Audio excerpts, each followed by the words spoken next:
Bab 23. 1 minggu kemudian. Sudah 1 minggu Naraya melakukan beberapa kali kemoterapi, tetapi hasilnya tidak begitu terlihat, karena memang kondisi Naraya yang sudah drop. Rambut Naraya pun sudah menipis, wajahnya pun semakin terlihat pucat. Edgar selalu ada mendampingi mertuanya, selain itu dia juga menguatkan Zalea, yang setiap harinya sedih kala melihat ibunya melakukan kemoterapi. "Aku kasihan lihat ibu," ucap Zalea sendu menatap ke ruangan kemoterapi. "Yakinlah, semuanya akan baik-baik saja," ucap Edgar. "Bagaimanakah?" ucap Zalea terpotong. "SSSTT, kita berdoa saja agar ibu bisa kembali sehat, tidak ada yang tidak mungkin selama kita meminta pada Tuhan," ucap Edgar menempelkan telunjuknya di bibir Zalea.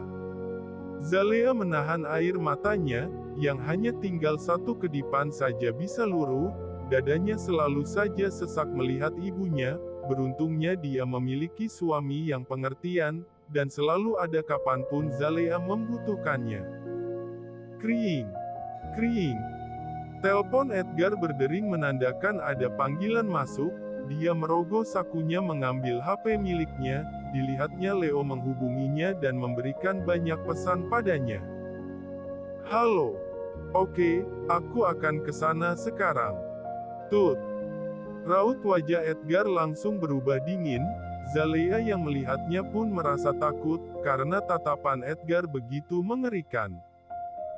"Lea, aku akan ke kantor sebentar karena ada masalah di sana," ucap Edgar. "Pergilah Om," sahut Zalea tersenyum. Senyum Zalea mampu membuat hati Edgar tenang, dia mengatur emosinya agar tidak meluap. Edgar segera bangkit dari duduknya, sebelum pergi dia membelai wajah Zalea dan mengusap surainya. "Aku akan kembali, jika semua urusanku selesai," ucap Edgar. "Baik, berhati-hatilah Om," sahut Zalea. "Hubungi aku jika terjadi sesuatu padamu maupun ibu, jangan pernah ragu menghubungiku, kau mengerti?" ucap Edgar. "Oke Om, semangat," ucap Zalea memberikan semangat. Edgar membalas ucapan Zalea dengan sebuah senyuman, dia berlalu begitu saja meninggalkan Zalea yang tengah duduk sendirian, ekspresi wajahnya kembali dingin begitu ia melangkah jauh dari ruangan kemoterapi. Leo memberitahukan ada masalah yang serius di kantor, ia dan juga Rio tak bisa menghandle semuanya, karena ada masalah lain juga yang harus diselesaikan. "Mari kita bermain, berdebah," gumam Edgar tersenyum licik. Edgar melajukan mobilnya dengan kecepatan tinggi, di sepanjang perjalanan dia memikirkan banyak hal yang harus ia jalankan. 15 menit kemudian, Edgar memarkirkan mobilnya di sembarang arah, dia berjalan dengan langkah tegapnya memasuki perusahaan, yang kini sudah resmi menjadi atas nama dirinya. Leo sudah menunggu kedatangan Edgar tepat di depan lift khusus CEO, begitu melihat Edgar datang, Leo langsung menghampirinya dan membisikkan sesuatu di telinganya. "Kita bahas di atas, terlalu rawan jika kita membicarakannya di sini, karena banyak tembok yang memiliki telinga," ucap Edgar. Ting!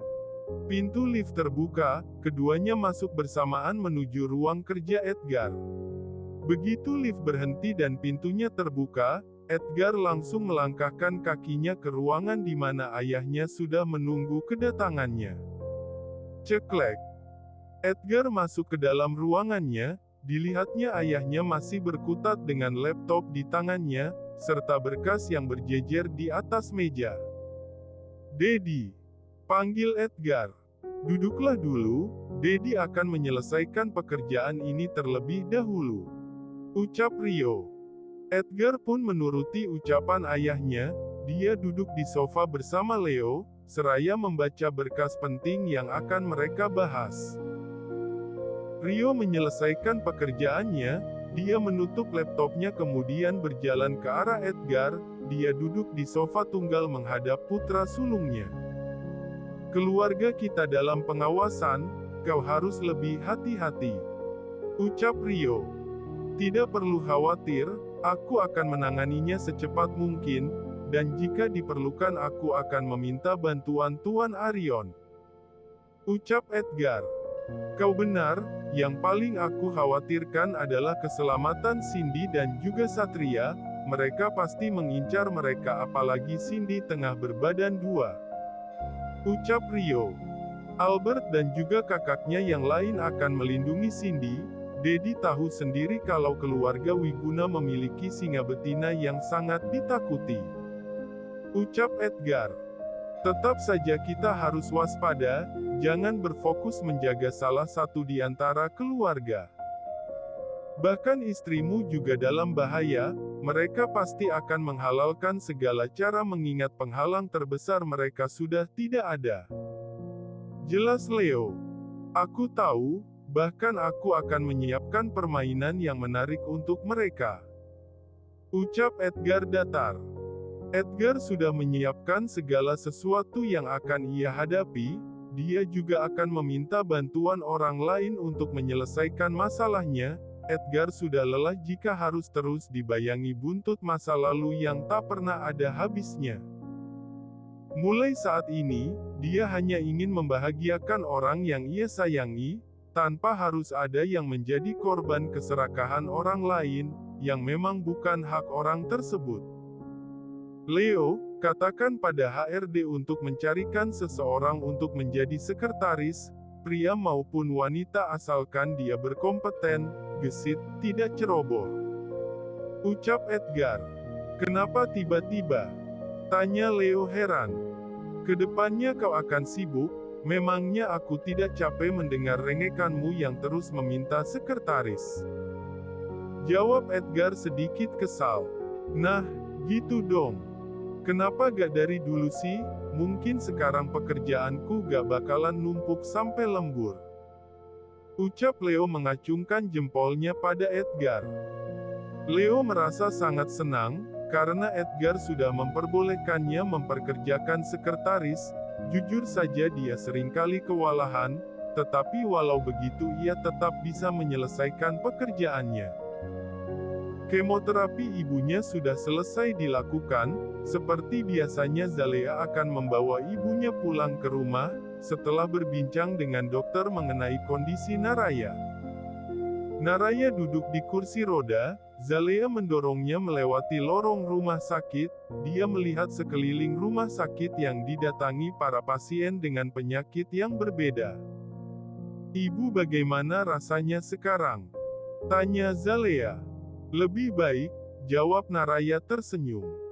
Syukurlah, ibu harus janji sama Zalea kalau ibu bakalan sembuh, ucap Zalea.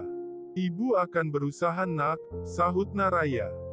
Maaf nak, ibu sudah berbohong padamu, batin Naraya. Zalea menghubungi supir yang ditugaskan Edgar untuk menjemputnya.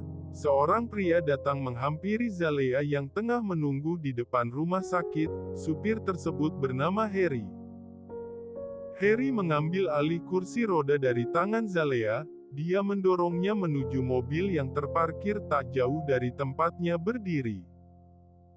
Harry membantu Naraya masuk ke dalam mobil, sedangkan Zalea menyimpan kursi roda ke belakang bagasi mobil. Setelah dirasa sudah selesai dan aman, Harry masuk ke dalam mobil bagian depan. Ia menyalakan mesin mobilnya lalu melajukannya meninggalkan rumah sakit. Beberapa menit berlalu, mobil yang ditumpangi oleh Zalea sudah sampai di halaman rumah. Naraya dibantu kembali oleh Harry turun dari mobilnya. Ibu, istirahat dulu ya. Lea mau masak makan siang buat Om Edgar, nanti Lea bawain makan siang buat ibu juga ya, ucap Zalea. Naraya mengangguk lemah sebagai jawaban. Zalea mendorong kursi roda ibunya masuk ke dalam kamar. Dia mengangkat tubuh ibunya yang semakin hari semakin ringan. Setelah merebahkan ibunya, Zalea menyelimuti tubuh ibunya sebatas dada.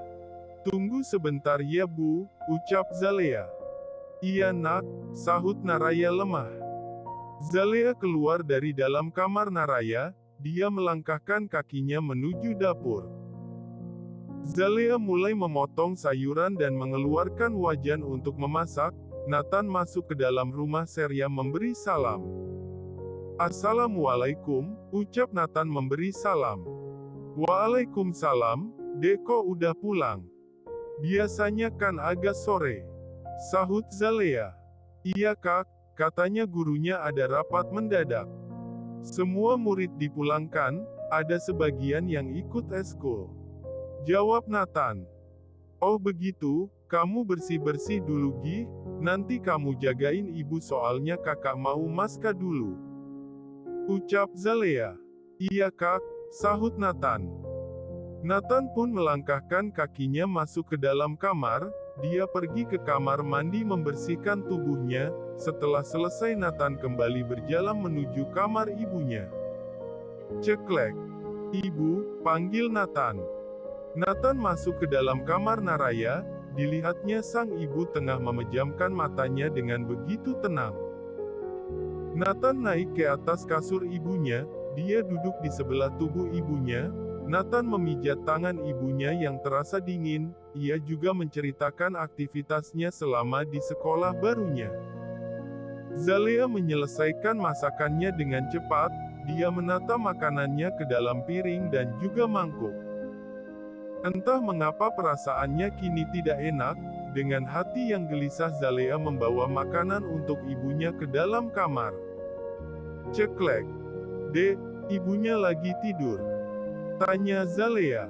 "Iya Kak, dari tadi ibu tidur," jawab Nathan.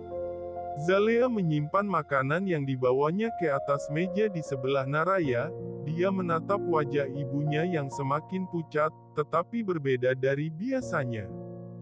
"Kak, kok tangan ibu dingin ya?" tanya Nathan. "Perasaan kamu aja kali," ucap Zalea. "Enggak Kak, coba kakak pegang tangan ibu," ucap Nathan kekeh. Zalea mengikuti ucapan Nathan. Dia memegang tangan ibunya yang ternyata benar adanya. Tangan Naraya begitu dingin dan putihnya berbeda. Dengan pikiran yang mulai berkecamuk serta tangannya yang gemetar, Zalea memegang nadi ibunya tepat di lehernya. "Dek, gak mungkin," ucap Zalea menggelengkan kepalanya. "Kak, ibu kenapa Kak?" tanya Nathan cemas. Zalea tak menghiraukan pertanyaan adiknya. Dia menyingkap selimut yang menutupi tubuh ibunya. Ibu bangun Bu," ucap Zalea menggoyangkan tubuh ibunya. Ibu kenapa Bu Hicks?" "Ibu sadar Bu, buka matanya," ucap Nathan mulai menangis. Zalea tak bisa menahan tangisnya. Dia menangis sambil terus menggoyangkan tubuh ibunya. Dia berharap apa yang ada di pikirannya itu salah. Indah masuk ke dalam rumah Naraya. Dia mencari Zalea berniat untuk menjenguk ibunya. Tetapi Indah mendengar suara tangisan yang saling bersahutan. Dengan langkah cepat Indah mencari sumber suara. "Lea, ada apa? Kenapa kalian berdua menangis?" tanya Indah cemas. "Ibu Hicks," jawab Zalea dengan tenggorokannya yang tercekat. Indah menatap ke arah Naraya. Dia berinisiatif mengecek tubuh Naraya dimulai dari suhu tubuhnya dan juga memeriksa nadinya. "Dek, innalillahi wa inna ilaihi rojiun," ucap Indah. "Huwa, ibu," teriak Zalea dan Nathan bersamaan. Zalea dan Nathan memeluk tubuh ibunya. Mereka berdua menangis sejadinya. Indah pun tak kuasa menahan tangisnya. Tak bisa dipungkiri ia juga merasa kehilangan sosok Naraya yang sudah ia anggap sebagai adiknya sendiri. Indah keluar dari dalam kamar Naraya. Dia mencoba menghubungi Edgar yang kini tengah berada di perusahaan. "Tut, Edgar, cepat pulang nak, Hicks. Momi kenapa? Kenapa Momi menangis?" Naraya sudah pergi Ed, sekarang Lea sama Nathan masih belum bisa menerima semuanya. Apa? Aku akan pulang sekarang Mom. Tut. Indah menutup teleponnya secara sepihak, dia kembali menghubungi anggota keluarga lainnya memberitahukan kepergian Naraya. Dari dalam kamar Zalea dan Nathan terus menangis, mereka seakan tak mau melepaskan dekapannya dari tubuh ibunya. Di tempat lain, begitu mendapat kabar dari Indah, Edgar langsung memberitahukan kepada ayahnya dan juga Leo, mereka langsung turun ke bawah menuju parkiran. Edgar terus menyalahkan dirinya, karena meninggalkan Zalea dan ibunya di rumah sakit, dengan pikiran yang sudah tak karuan, Edgar melajukan mobilnya setengah edan. Tak butuh waktu lama Edgar sudah sampai di kediaman Naraya, dia memarkirkan mobilnya ke sembarang arah, dilihatnya Albert dan yang lainnya pun datang bersamaan. Edgar langsung berlari menuju kamar mertuanya, dilihatnya istri dan juga adiknya masih betah memeluk tubuh ibunya yang sudah tak bernyawa. Edgar mendekat ke arah Zalea mengusap punggungnya. "Lea," panggil Edgar. "Om, ini bohong kan Om? Ibu gak pergi, dia lagi tidur kan? Om bangunin ibu ya, kan Om menantu kesayangan ibu jadi dia bakal dengerin ucapan Om." Racau Zalea. "Ikhlaskan ibu ya Lea, sekarang dia udah gak bisa merasakan sakit lagi," ucap Edgar dengan suara bergetar menahan tangisnya. "Hua, ibu, Hicks," raung Zalea. Edgar melepaskan tubuh Zalea dari Naraya, dia mendekap tubuh Zalea memberikan ketenangan padanya. Adele berjalan melepaskan Nathan dari tubuh ibunya. Awalnya Nathan menolak tetapi sesaat kemudian tubuhnya ambruk tak sadarkan diri. "Bawa Nathan ke kamarnya," ucap Edgar. Tak lama kemudian Zalea pun ikut pingsan karena masih syok. Edgar keluar dari kamar Naraya membawa Zalea. "Tolong kalian urus jenazah ibu, aku akan membawa Lea ke kamar dulu," ucap Edgar. Indah dan yang lainnya pun menganggukkan kepalanya, mereka langsung mengurus Naraya dari mulai memandikannya, menyiapkan tempat peristirahatan terakhirnya dan lain sebagainya.